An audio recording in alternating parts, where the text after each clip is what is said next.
राना सनाउल्ला, साद रफीक, दानियाल अजीज, तुम जो कुछ कर रहे हो गलत कर रहे हो। जो लोगों पे झूठी FIR कटवा रहे हो, माओ बहनों बेटियों पर तुम तशद्दुद करा रहे हो, इसका बदला हम तुमसे लेंगे। और इसके बाद अगर इमरान खान जिंदा है ना, तो हम उसके कदम के साथ कदम मिला के रहेंगे। और तुम इस अजीम लीडर को बदनाम कर रहे हो, तुम तो खुद बदनाम हो। राना सनाउल्ला, तू तो खुद कातिल है, कातिल है, कातिल है। अच्छा, आप इस्लामाबाद जा रहे हैं और किस आज़ादी के लिए आप इस्लामाबाद जा रहे हैं? हम आज़ादी मार्च के लिए जा रहे हैं और अपनी औलाद के लिए, अपनी माँ बहनों के लिए। मैं कराची से आया हूँ और हम अल्लाह और उसके बाद रसूल से डरते हैं, किसी और से नहीं डरते। खुदा हाफिज़। जी, बहुत शुक्रिया। आप देखें, लोग कराची से और दूर दराज शहरों से आए हुए हैं सिर्फ आज़ादी के लिए।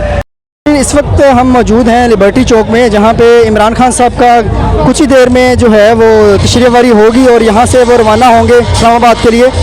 हमारे साथ मौजूद हैं कुछ कारकुन, उनसे बात करते हैं। जी भाई, बताइएगा कि किस मकसद के लिए आप जा रहे हैं इस्लामाबाद और कौन सी आज़ादी चाहते हैं? देखिए, मक्की की आज़ादी चाहते हैं और हम गुलामी से निजात दिलाने के लिए आए हैं, अपनों के लिए, अपने औलादों के लिए। मैं बावलपुर से अकेला आया हूँ, बिलीव करें, ठीक है। मैं बावलपुर से अकेला आया हूँ, रात के अंधेरे में मेरा सामान भी चोरी हो गया था, मैं फिर भी खड़ा हूँ। और हम इमरान खान को अपने मरते दम तक सपोर्ट करें। घर वाले ने मुझे रोकने की बहुत कोशिश की है, लेकिन उन्होंने कहा जाने तो अपने पैसों से जा। अल्हम्दुलिल्लाह कुछ पैसे थे, उसी से लिहाज से आ गई हूँ।